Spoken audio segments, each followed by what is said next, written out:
بسم اللہ الرحمن الرحیم۔ السلام علیکم، میں سمیع ابراہیم ہوں۔ آپ ہمارا سوشل میڈیا دیکھ رہے ہیں۔ بڑی تازہ ترین انفارمیشن ہے۔ ایک تو کیا ہوا، یہ جو پارلیمانی کمیٹی کی میٹنگ ہے اس قومی سلامتی کی، اس کے اندر کیا ہوا، پھر اس سے پہلے جو پی ٹی آئی کی میٹنگ ہوئی تھی جس میں یہ فیصلہ کیا گیا کہ نہیں جانا، وہ فیصلہ کیسے ہوا، کون کون لوگ جانا چاہتا تھا اور وہاں پر کیا گفتگو تھی۔ پھر آپ کو روایات سنائیں گے قاضی فائز عیسیٰ کی، خالد انور صاحب جو سابق وفاقی وزیر قانون پاکستان کے، ان کا انتقال ہوا تو قاضی فائز عیسیٰ گئے وہاں پہ جنازے پہ، جس طریقے سے لوگوں نے ان کے ساتھ جو ٹریٹ کیا، جو کچھ بھی ہوا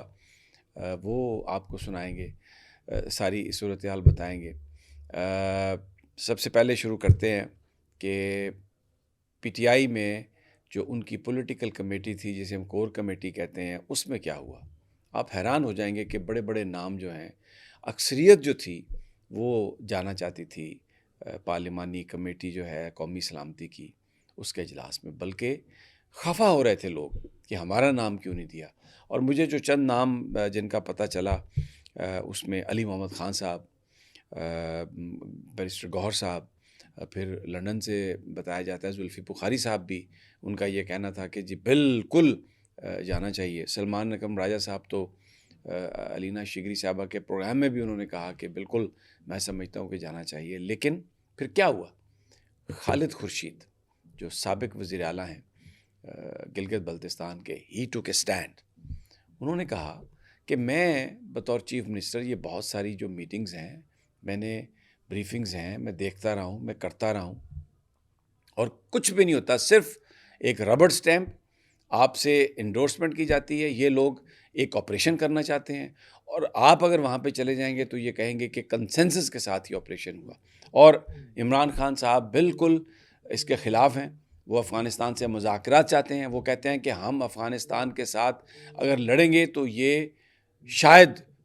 کسی اور کا ایجنڈا ہے، اس خطے میں امن کے لیے یہ ضروری نہیں ہے۔ تو ان کی جو ایک اسٹرانگ ریزسٹنس تھی، اور بھی تھے لوگ لیکن بہت اسٹرانگ ریزسٹنس، جس کو لیڈ کیا میٹنگ میں خالد خورشید صاحب نے، اینڈ کریڈٹ گوز ٹو ہم فار دیٹ، کہ ایکسکیوز می، انہوں نے ان کو پولیٹیکل کمیٹی کو مجبور کیا کہ وہ یہ کہیں کہ یا تو ہمیں عمران خان سے ملنے دیا جائے وگرنہ ہم نہیں ملیں گے۔ اور وہی ہوا۔ جب عمران خان صاحب کے پاس یہ معاملہ پہنچا، کیونکہ میں نے پہلے بتایا ان کے پاس اخبار اور ٹی وی وغیرہ کچھ بھی نہیں تھا، تو انہوں نے اس بات کو انڈورس کیا، اور آج یہ طے کر لیا گیا کہ آئندہ کوئی بھی جو ایونٹ ہوگا اس میں پولیٹیکل کمیٹی اپنی مرضی سے فیصلہ نہیں کرے گی۔ اگر عمران خان صاحب سے کمیٹی کو لوگوں کو ملنے کی اجازت نہیں دی گئی تو وہ party, political committee, core committee, party کا رہنما کوئی اس میٹنگ میں، اس اجلاس میں نہیں جائے گا۔ اس کے علاوہ ایک اور چیز کی بھی وضاحت ہوئی، بڑا ایک ایک میں اور آپ کو بتا دوں، اب جو اسلام آباد کی جو کلرک تھیں سکینہ بنگش صاحبہ، غالباً ان کا نام ہے، میں پچھلے ویلاگ میں غلطی سے سومبرو میں نے کہا، بنگش شاید ان کا نام ہے، وہ انہوں نے بتایا،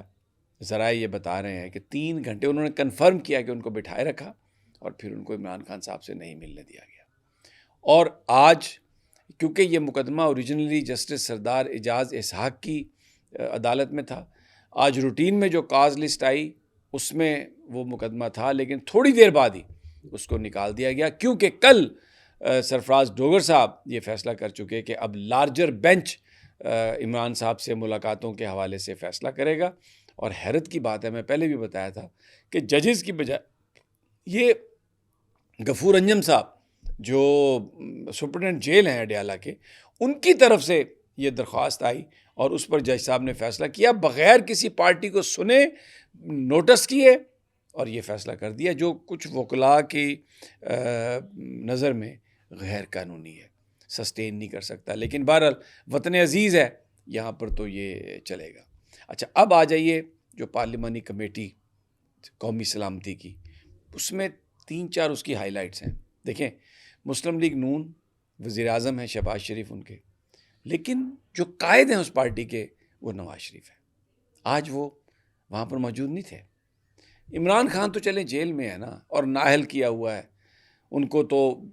لانا چاہتے تو پیرول پر لا سکتے تھے، ماضی میں کئی دفعہ ہوا ہے، ایوب خان کے زمانے میں ہوا ہے، ذوالفقار علی بھٹو کے زمانے میں ہوا ہے، اور اس سے پہلے بھی ہوتا رہا ہے کہ لوگ جو تھے، سیاستدان جو تھے، ان کو سزائیں بھی سنائی گئیں، وہ جیلوں میں تھے، لیکن جب بھی اس طرح کی کوئی سچویشن ہوتی تھی، مذاکرات کرنے ہوتے تھے، تو ان کو لایا جاتا تھا، مذاکرات کیے جاتے تھے، یہ کوئی ایسی بات نہیں۔ اور پھر جبکہ یہ مقدمے بھی جعلی ہیں، سارے سیاسی ہیں، یعنی یہ پولیٹیکل کیسز ہے سارے، ان میں نہ کوئی کرپشن کا جینوئن کیس ہے، نہ کوئی دہشت گردی کا جینوئن کیس ہے، کیس بنانے والوں کو پتہ ہے، لیکن کیونکہ انہوں نے یہ چال چلی کہ عمران خان کو لے کے بھی نہیں آنا، اور پی ٹی آئی پر ملبہ بھی یہ ڈالنا کہ انہوں نے قومی سلامتی کمیٹی جو ہے اس میں شرکت نہیں کی، یہ دہشت گردی ان کے نزدیک پاکستان کا مسئلہ نہیں ہے، ان کے نزدیک عمران خان بڑا مسئلہ ہے، کیونکہ تاثر یہ دینا تھا کہ ہم چاہتے ہیں کہ یہ شریک ہوں، لیکن ملاقات بھی نہیں کروائی تاکہ وہ عمران خان کے رابطہ نہ ہو اور یہ نہ آئیں، پھر ان پر ملبہ ڈالا جائے، پھر یہ کہا جائے کہ دیکھیں یہ تو ان کو تو ملک کی مفاد کی کوئی پرواہ نہیں ہے، ان کے نزدیک تو عمران خان بڑا اہم ہے، ان کے نزدیک اپنی سیاست اہم ہے۔ حالانکہ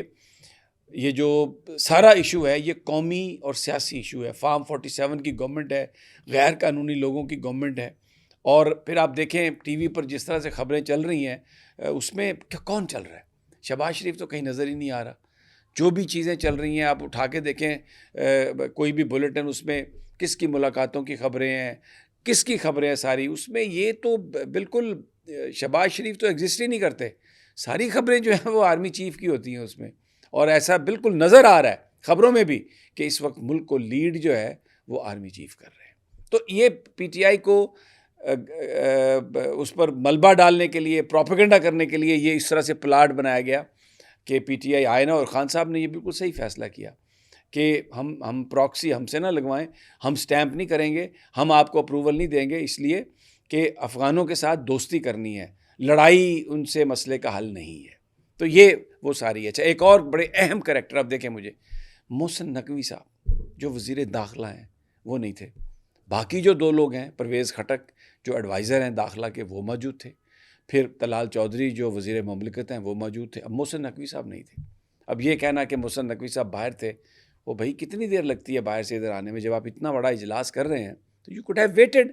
پھر یہ بھی اطلاعات ہیں کہ شاید وہ آ چکے تھے، لاہور میں تھے، لیکن یہاں پر وہ نہیں آئے۔ اس سے پہلے اپنے حامی صحافیوں سے وہ یہ چھپوا چکے ہیں کہ میں جناب بالکل استعفیٰ دے سکتا ہوں یہ پرویز خٹک صاحب کے آنے کے بعد، اور پرویز خٹک کے قریبی ساتھی یہ کہہ رہے ہیں کہ وہاں پر جو وفاقی ساری جو ایجنسیاں ہیں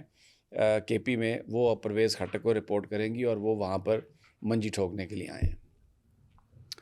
علی امین گنڈا پور کے دوست جو ہیں وہ یہ خبریں چلوا رہے ہیں کہ علی امین گنڈا پور نے بڑا عمران خان کا نام لیا اور سب کچھ کیا، لیکن میری جو اطلاعات ہیں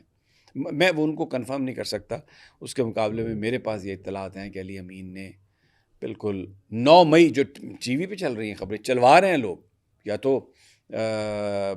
علی امین گنڈا پور ان کی واضح تردید کر دیں نا کہ جی 9 مئی کی مذمت کی ہے۔ اب یہ کوئی فورم 9 مئی کے لیے تھا؟ وہ بھائی دہشت گردی جو 9 مئی کا کہاں سے دہشت گردی کا واقعات تھے؟ ملبہ ڈالا پی ٹی آئی پر، اور ورکرز کو بے گناہ ورکرز کو پکڑا، عمران خان کو پکڑا، ظلم و ستم کے پہاڑ انہوں نے کھڑے کر دیے لوگوں پر جو کچھ کیا۔ اور اب اگر 9 مئی کی علی امین گنڈا پور نے واقعی مذمت کی ہے تو یہ بڑا، میں سمجھتا ہوں کہ یہ تو ایجنڈے کا حصہ ہی نہیں تھا، لیکن بہرحال لوگ بتا رہے ہیں کہ بظاہر تو بیچ میں ایسا لگتا تھا کہ یہ کوئی دہشت گردی کے خاتمے کے لیے یا اس کے سد باب کے لیے میٹنگ نہیں ہے، یہ تو بیشنگ ہے تحریک انصاف کی اور عمران خان کی، اس کے لیے یہ میٹنگ ہو رہی ہے۔ اور اڈیالہ سے عمران خان صاحب نے بڑا اس کی تعریف کی کہ آپ نہیں گئے، بالکل اچھا کیا، میں آپ کو پہلے بتا چکا ہوں۔ ایک اور چیز کی بھی بات ہوئی ہے اندر، بشرا بی بی صاحبہ نے کہا ہے کہ میرا کوئی ترجمان نہیں ہے، جو میرے پاس اطلاعات ہے، انہوں نے کہا کہ میرا کوئی ترجمان نہیں ہے، میں نے یہ کہا تھا کہ لوگ بولیں، لیکن یہ ترجمان جو مقرر کر دیے گئے ہیں یہ میرا کوئی ترجمان نہیں ہے، بس نیاز اللہ نیازی صاحب جو عمران خان صاحب کی بات کرتے ہیں میری بھی وہ بات کر دیں گے۔ تو اور عمران خان صاحب کو کوٹ کرتے ہوئے مجھے ایک ذرائع نے بتایا کہ جو لوگ ملاقات کر کے آئے ہیں کہ مشال یوسفزئی کے بارے میں خان صاحب نے اون کیا کہ وہ میرا وکالت نامہ، میرے کیس میں اس کا وکالت نامہ بھی ہے اور وہ میری فوکل پرسن بھی ہے۔ یہ ایک ذریعے نے مجھے یہ بات کنفرم کی ہے. تو وہ پھر سمجھ آ گئی ہے کہ وہ مقدمہ کیوں لارجر بینچ گیا، اور وہ اس لوگ جو کلرک تھی بنگش صاحبہ، مس بنگش، اس کو کیوں نہیں ملنے دیا گیا، کیونکہ جو کہا گیا تھا کہ عمران خان صاحب نے منع کیا مشال یوسفزئی کو ملنے سے یا دوسرے اور لوگوں کو، تو وہ چیز اس سے ثابت نہیں ہو رہی. اس سے یہ ثابت ہو رہا ہے کہ عمران خان کا نام لے کے جھوٹ بولا سپرنٹ جیل نے، اور اب اس جھوٹ سے بچنے کے لیے، اس کی سزا سے بچنے کے لیے یہ لارجر بینچ سرفراز ڈوگر نے، چیف جسٹس قائم مقام نے اس کو فیسیلیٹیٹ کیا. قاضی فائز عیسیٰ صاحب کی کہانی آپ کو سنا دیتا ہوں. خالد انور صاحب سابق وفاقی وزیر قانون، ان کا انتقال ہوا، جو جسٹس منیب اختر کے سسر بھی ہیں. قاضی صاحب وہاں پہ پہنچ گئے، کسی نے منہ نہیں لگایا، دھوپ میں کھڑے تھے، کسی نے کہا بلا لیں سائے میں، تو جو مبینہ طور پر جو لوگ کھڑے تھے انہوں نے کہا کھڑا رہنے دو اس کو دھوپ میں. ہاتھ وات بھی نہیں کسی سے ملایا، منیب اختر نے بھی منہ نہیں لگایا. تو پھر جب آپ اس قسم کی حرکات کرتے ہیں تو پھر آپ کا انجام بھی ایسا ہی ہوتا ہے. ایک عبرتناک یہ انجام ہے قاضی فائز عیسیٰ کا، اور یہ کراچی سے خبر آئی ہے. تو بہرحال اگلی ویڈیو تک اجازت، انشاءاللہ پھر ملاقات ہوتی ہے. اللہ نگہبان.